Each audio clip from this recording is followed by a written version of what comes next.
Hello friends, bio ज्ञान with Suman channel पर आपका बहुत बहुत स्वागत है। अपन चल रहा है बॉडी ऑर्गन की सीरीज, जिसमें अपन ने जीभ और दांत और आमाशय जो है वो टॉपिक अपन ने कंप्लीट कर लिए हैं। उसके बाद में आती है स्मॉल इंटेस्टाइन।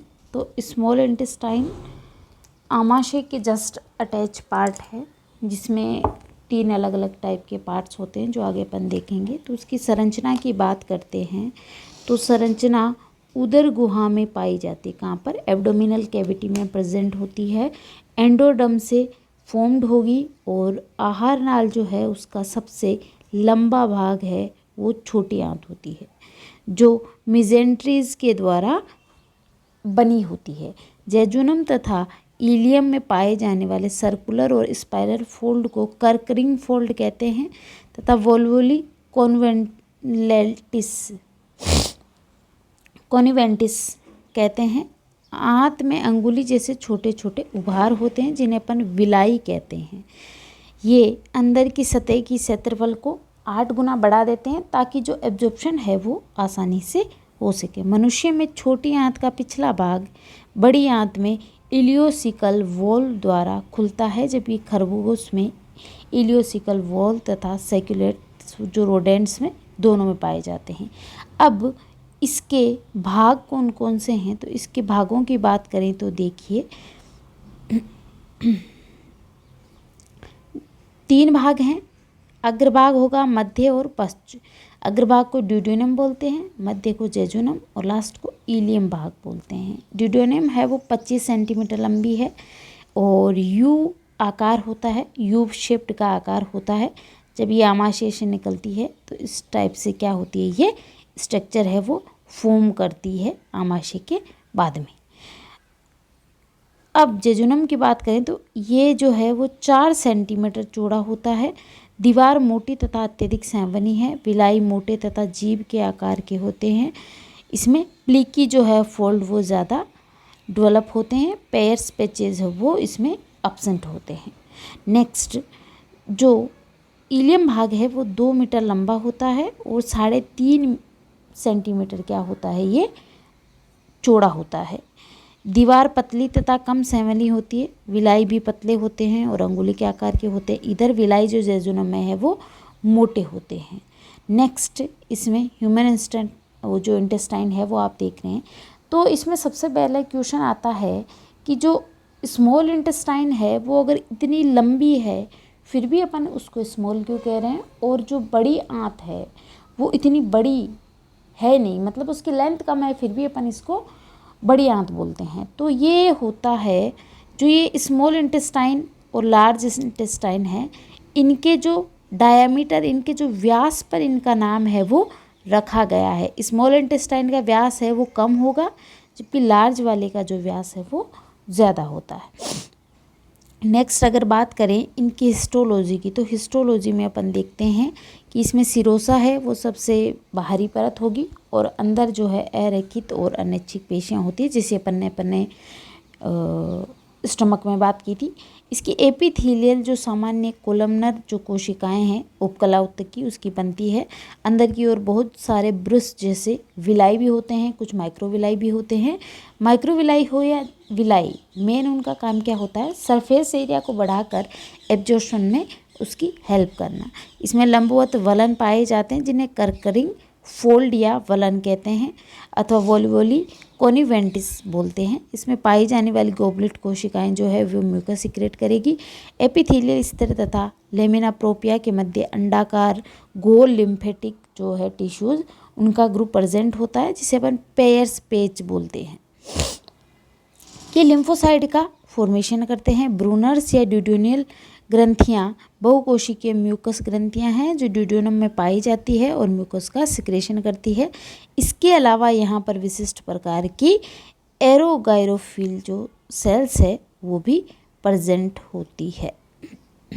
नेक्स्ट अपन देख पा रहे हैं जो व्यू है स्मॉल इंटेस्टाइन में, जो परत वाला है, जो बाहर सिरोसा है, अंदर जो है वो म्यूकोसा लेयर है, उसके बाद में मस्कुलरिस स्टार्ट होती है, उसके बाद में सब म्यूकोसा और जो सेंटर की साइड होती है वो म्यूकोसा होती है।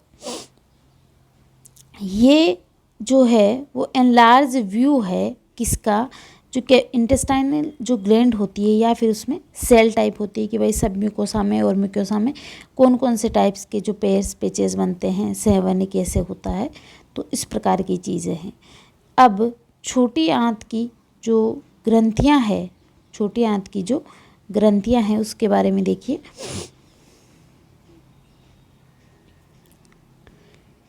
तीन प्रकार की होती है, अविभेदित एपिथेलियल, अर्जेंटोफिन जिसे एंटेरोक्रोमाफिन बोलते हैं, और जाइमोजन जिसे पेनिथ सेल्स बोलते हैं। ब्रूनर्स ग्रंथियाँ ये केवल ड्यूडेनम में प्रेजेंट होगी और म्यूकेशन जो म्यूकस है उसका सिक्रेशन करेगी, इसीलिए इसको म्यूकस ग्लैंड भी ब्रूनर्स ग्लैंड को बोला जाता है। पेयर्स पैचेस क्या है, ये लिम्फ नोड है जो लिम्फोसाइट का फॉर्मेशन करते हैं। ये फेगोसाइटोसिस की प्रवृत्ति को बढ़ाते हैं, मतलब इनकी जो नेचर होती है वो अंदर इनटेक करके उसको ब्लास्ट करने की होती है, और जो ये है ये जो अपने हार्मफुल जो भी बैक्टीरिया है उसको भी ख़त्म करने में मदद करते हैं। नेक्स्ट आता है क्रिप्स ऑफ लीबर कोहेन, ये इंटेस्टाइनल ग्लैंड बोलते हैं, इसमें ड्यूडेनम और इलियम में पाई जाती है। सक्कस एंटेरिकस जिसे अपन जूस बोलते हैं, और जो आंतरिक रस है उसका श्रावण करती है। निर्माण लेमिया प्रोपिया के उभार से होता है। इसका काम क्या है, इसका काम है भोजन का पाचन और अवशोषण। तो मोस्टली जो डाइजेशन होगा या फिर एब्जॉर्प्शन होगा वो काम कहाँ पर होगा, स्मॉल इंटेस्टाइन में होगा। नेक्स्ट आगे बढ़ते हैं तो इसमें अगला टॉपिक है लार्ज इंटेस्टाइन। ये बड़े आकार के कारण, बड़ा आकार मीन्स इनकी जो व्यास है बड़े आंत का वो क्या होता है, थोड़ा मोटा होता है, शेप मोटा होता है। लंबाई हालांकि छोटी आंत से इसकी कम होती है। ये एंडोडर्म से बनेगी, इसकी लंबाई 1.5 से 1.75 ना 1.5 से 1.25 मीटर के आसपास होती है। 3 भाग होते हैं इसके, सिक्कम, कोलन और नेक्स्ट रेक्टम। तो सिक्कम सर्पिलाकार मुड़ी हुई 6 सेंटीमीटर लंबी सिक्कम होती है। खरगोश में 45 सेंटीमीटर की होती है। पिछले भाग में पाई जाती है जहाँ पर एक अंधकोश होता है जिसे अपन वर्मीफॉर्म अपेंडिक्स या फिर अपेंडिक्स बोलते हैं। ये अवशेषी अंग है परंतु लिम्फेटिक उत्तक पाए जाते हैं। मनुष्य में सिक्कम भोजन मार्ग रूप में उपयोग होता है, और खरगोश वगैरह में इसका जो है वो सेलुलोज का पाचन और भोजन का सेवन दोनों काम होते हैं। नेक्स्ट दूसरा पार्ट है इसका कोलन। फर्स्ट पार्ट पढ़ चुके हैं सिक्कम, दूसरा पार्ट है कोलन। तो कोलन है वो एंडोडर्म से बनेगी, लंबी है, ट्यूब जैसी संरचना है और लेंथ 1.3 मीटर के आसपास होगी। 4 लिम्ब, असेंडिंग, ट्रांसवर्स, डिसेंडिंग और पेल्विक 3 होते, इसके 4 पार्ट होते। जैसे यहाँ पर ये ऐसे है तो यहाँ पर असेंडिंग डिसेंडिंग होगा, और फिर ये जो ट्रांसवर्स वाला पार्ट होगा और एक सिग्मोइड होगा जहाँ पर रेक्टम अटैच होगा। ढीले पॉकेट जैसी संरचना है। होस्ट्रा मीन्स इनमें जो ऐसे ट्यूब स्ट्रक्चर है पूरी आंत में, तो इस वाला ये जो एरिया है ना, ये जो कर्विंग बन रही है ये क्या कहलाती है, होस्ट्रा कहलाती है।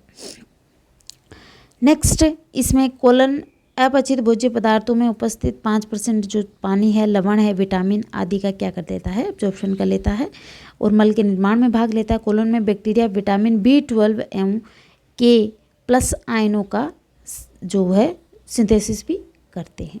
नेक्स्ट आता है इसमें जो इसके पार्ट हैं, तो इसके पार्ट देखिए, यहाँ से घूम घूम कर ये जो है स्मॉल इंटेस्टाइन विली है, वहाँ पर एक जो ब्लाइंड बॉक्स बनता है जिसे अपन वर्मीफॉर्म अपेंडिक्स बोलते हैं। जो रोडेंट है मीन्स जो जुगाली वाले जीव हैं उनमें तो ये सेलुलोज पाचन करता है, अपन में कोई खास इसका काम नहीं है, अवशेषी अंग है। फिर ये जो पार्ट ऊपर की तरफ जा रहा है तो ये असेंडिंग कोलन है। फिर ये जो है वो ट्रांसफर्स हो रहा है, ये ट्रांसफर्स कोलन है, और नीचे जो उतर रहा है वो कौन सा भाग है, डिसेंडिंग कोलन है। और यहाँ पर ये जो सिग्मोइड फॉर्म में घूम रहा है ये पार्ट इसका होता है सिग्मोइड कोलन का। तो ये इसके पार्ट हो गए। नेक्स्ट इसका तीसरा पार्ट है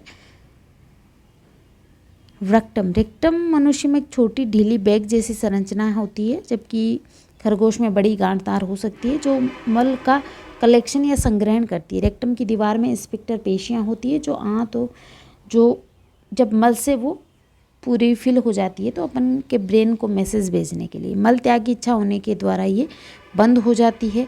कार्य क्या होता है, बिना पचे हुए भोजन और जल का मोस्ट ऑफ जो पाचन और अवशोषण है वो छोटी आंत तक कंप्लीट हो जाता है। इसके बाद में जो बचा कुचा है वो ये बड़ी आंत का काम है।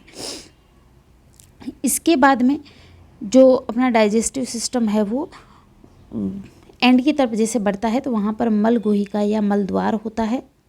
मल गुहिका जिसे एनल कैनाल बोलते हैं, रेक्टम से जुड़ी होती है, लंबाई 3 सेंटीमीटर है।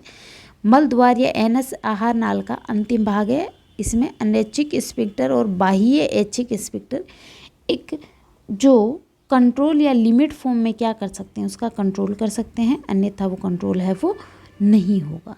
तो दोस्तों ये जो एनल कैनाल है उसके बारे में अपन पढ़ लिया। तो दोस्तों अब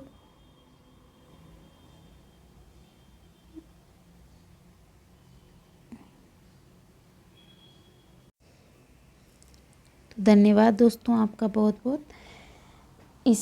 अगर वीडियो आपको पसंद आता है तो लाइक शेयर और सब्सक्राइब करें, और आगे कौन से टॉपिक पर आप वीडियो देखना चाहते हैं उसके लिए कमेंट करें। अगला वीडियो बहुत जल्दी डालने वाले हैं, तब तक के लिए धन्यवाद।